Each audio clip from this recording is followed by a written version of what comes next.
Shalom, jumpa lagi dengan saya di Klavos Sukacita. Saya akan membagi bagian kebenaran firman Tuhan bagi setiap pemirsa Klavos. Namun sebelumnya mari kita berdoa. Bapa, kami bersyukur, kami berterima kasih Engkau baik bagi kehidupan kami. Kami akan mendengarkan firman-Mu. Kami rindu Roh Kudus, tolong kami. Mampukan kami untuk dapat menangkap suara Tuhan yang berbicara bagi kami. Amin. Bagian kebenaran firman Tuhan kitab Injil Lukas pasal 14 ayatnya yang ke-33. Demikian bunyi firman Tuhan.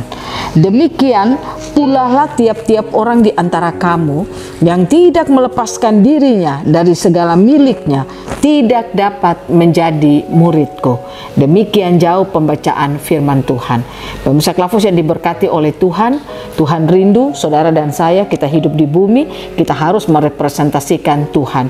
Artinya saudara dan saya harus mampu untuk menyatakan Tuhan melalui seluruh kehidupan kita, lewat perkataan kita, lewat perbuatan kita, lewat apapun yang kita lakukan, baik apa yang kita pikirkan, baiklah kita merepresentasikan Tuhan melalui seluruh kehidupan kita. Namun masalahnya bagaimana saudara dan saya dapat merepresentasikan Tuhan melalui hidup kita kalau saudara dan saya tidak menjadi muridnya. Firman Tuhan mau mengajak saudara dan saya, mari kita belajar untuk kita menjadi murid Tuhan. Menjadi murid berarti kita punya guru. Menjadi murid berarti kita punya teladan. Ada yang kita teladani, yang kita jalani di sepanjang perjalanan hidup kita. Nah, oleh karena itu firman Tuhan berkata, demikian pula lah tiap-tiap orang di antara kamu yang tidak melepaskan dirinya dari segala miliknya, ia tidak dapat menjadi muridku. Pertanyaannya, apa yang diinginkan Tuhan? Saudara dan saya harus melepaskan segala milik kita. Ini tidak berbicara tentang kita memiliki sesuatu yang jasmani. Dalam hal ini mungkin kita memiliki harta benda apapun, tetapi yang dimaksudkan di sini berbicara soal keinginan. Biasa apa yang menjadi milik kita, terkadang kita mengambil itu menjadi suatu keinginan kita. Nah, ketika kita tidak dapat melepaskan keinginan kita, maka saya percaya keinginan kita itu akan membuat kita hidup jauh daripada Tuhan. Nah, oleh karena itu firman Tuhan mau mengajak saudara dan saya. Tuhan memberikan banyak hal di dalam perjalanan hidup kita.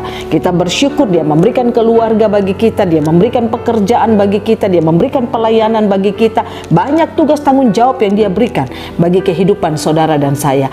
Itu yang menjadi harta milik kita. Dan semua yang Dia berikan bagi kita itu hanya untuk melengkapi kehidupan kita. Mungkin Dia memberikan jabatan bagi saudara juga. Dia memberikan kedudukan, posisi, nama baik. Dia memberikan ketenaran bagi kehidupan saudara.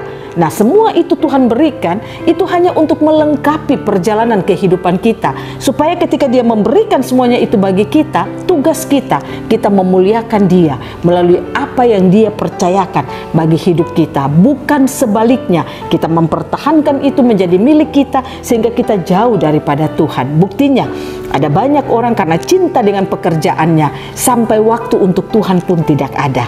Ada banyak orang terlalu cinta dengan keluarganya, sampai dia mau hidup dekat dengan Tuhan itu sangat sulit.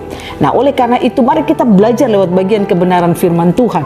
Mau mengajak saudara dan saya, mari kita hidup menjadi murid Tuhan.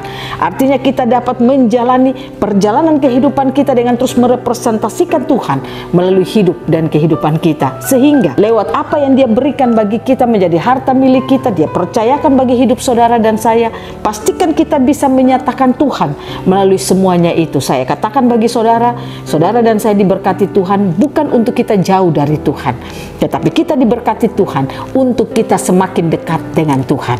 Nah, oleh karena itu mari kita belajar untuk bagaimana kita membangun kehidupan kita untuk menjadi murid Tuhan.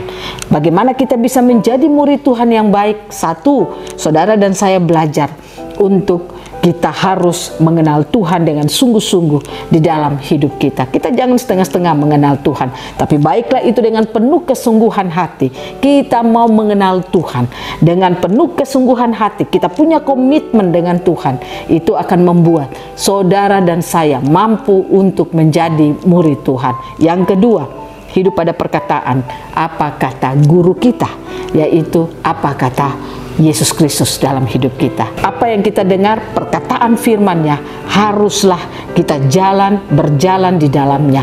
Itu yang membuat hidup saudara dan saya bisa menjadi murid Tuhan. Kalau murid suka melawan guru, murid tidak mendengarkan apa kata guru, maka dia bukan disebut sebagai murid. Tetapi sebaliknya, kalau dia mendengarkan apa kata gurunya, dia hidup seperti apa yang gurunya perintahkan, maka saya katakan dia akan menjadi murid yang baik. Mari pemirsa Kelafos yang diberkati Tuhan, hari-hari ini saudara dan saya diajak lewat kebenaran-kebenaran firman Tuhan, bangun hidup kita lebih sungguh-sungguh kepada Tuhan, sehingga kita dapat menjadi murid Tuhan. Kalau kita dapat menjadi murid Tuhan, kita dapat mempresentasikan Tuhan, maka saya percaya apapun yang kita alami dalam perjalanan hidup kita, kita akan mampu untuk melewatinya dengan penuh sukacita dan damai sejahtera.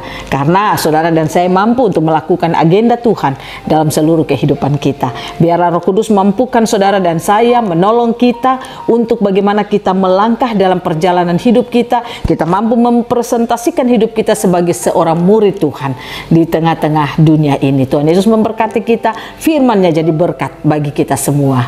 Amin. Mari kita berdoa. Bapa, terima kasih kami boleh mendengarkan firman-Mu. Kami rindu kami dapat menjadi murid-Mu. Tuhan berkati kami, tolong kami semua agar dalam menjalani hari-hari hidup kami mampu untuk merepresentasikan Tuhan melalui kehidupan kami. Dalam nama Yesus kami berdoa.